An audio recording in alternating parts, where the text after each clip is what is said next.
Hi friends, ಇವತ್ತು Friday ಆಗಿರೋದ್ರಿಂದ ಮನೆ ಕೆಲಸ ತುಂಬಾನೇ ಇರುತ್ತೆ ಅಂತ ನಾನು ಮಾರ್ನಿಂಗ್ ಬ್ರೇಕ್ಫಾಸ್ಟಿಗೆ ಸಿಂಪಲ್ ಆಗಿ ಮತ್ತು ಕ್ವಿಕ್ ಆಗಿ ಆಗುವಂಥ ಅವಲಕ್ಕಿ ಚಿತ್ರಾನ್ನ ಮಾಡ್ಕೊಂಡಿದ್ದೆ. ಇದ್ರ ಜೊತೆಗೆ ನಾನು ದಾಳಿಂಬೆ ಜ್ಯೂಸ್ನ ಸಹ ಮಾಡ್ಕೊಂಡಿದ್ದೆ. ದಾಳಿಂಬೆ ಜ್ಯೂಸ್ನ ಮಾಡ್ಕೊಳ್ಳೋದಕ್ಕೆ ನಾನು ನಿನ್ನೆ ರಾತ್ರಿ ನೆನೆಸಿ ಇಟ್ಕೊಂಡಿದ್ದಂತಹ ಡ್ರೈ ಫ್ರೂಟ್ಸ್ ಮತ್ತು ಬಿಡಿಸಿ ಇಟ್ಕೊಂಡಿರೋವಂಥ ದಾಳಿಂಬೆಣ್ಣ ಹಾಕ್ಕೊಂಡು ದಾಳಿಂಬೆ ಜ್ಯೂಸ್ನ ಕೂಡ ಮಾಡ್ಕೊಂಡಿದ್ದೆ.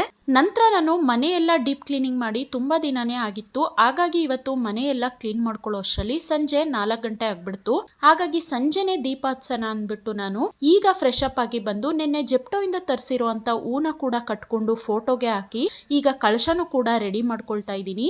ನಾನು ಕಳಶನೆಲ್ಲ ರೆಡಿ ಮಾಡಿ ದೇವ್ರ ಮನೆಯಲ್ಲಿ ಪ್ರತಿಷ್ಠಾಪನೆ ಮಾಡಿ ಪೂಜೆನ ಕೂಡ ಮಾಡ್ಕೊಂಡೆ. ನಾನು ನಮ್ಮನೆಯಲ್ಲಿ ಪ್ರತಿನಿತ್ಯ ಇಡೋವಂಥ ಕಳಶನ ಯಾವ ರೀತಿ ಕೂರಿಸ್ತೀನಿ ಅಂತ ಪೂರ್ತಿ ವಿಡಿಯೋನ ನಾನು ಯೂಟ್ಯೂಬ್ನಲ್ಲಿ ಅಪ್ಲೋಡ್ ಮಾಡಿದ್ದೀನಿ. ಡಿಸ್ಕ್ರಿಪ್ಷನ್ ಅಲ್ಲಿ ಯೂಟ್ಯೂಬ್ ಲಿಂಕ್ ಅನ್ನ ಹಾಕಿರ್ತೀನಿ. ಯೂಟ್ಯೂಬ್ ಅಲ್ಲಿ ಹೋಗಿ ಪೂರ್ತಿ ವಿಡಿಯೋನ ನೋಡಿ.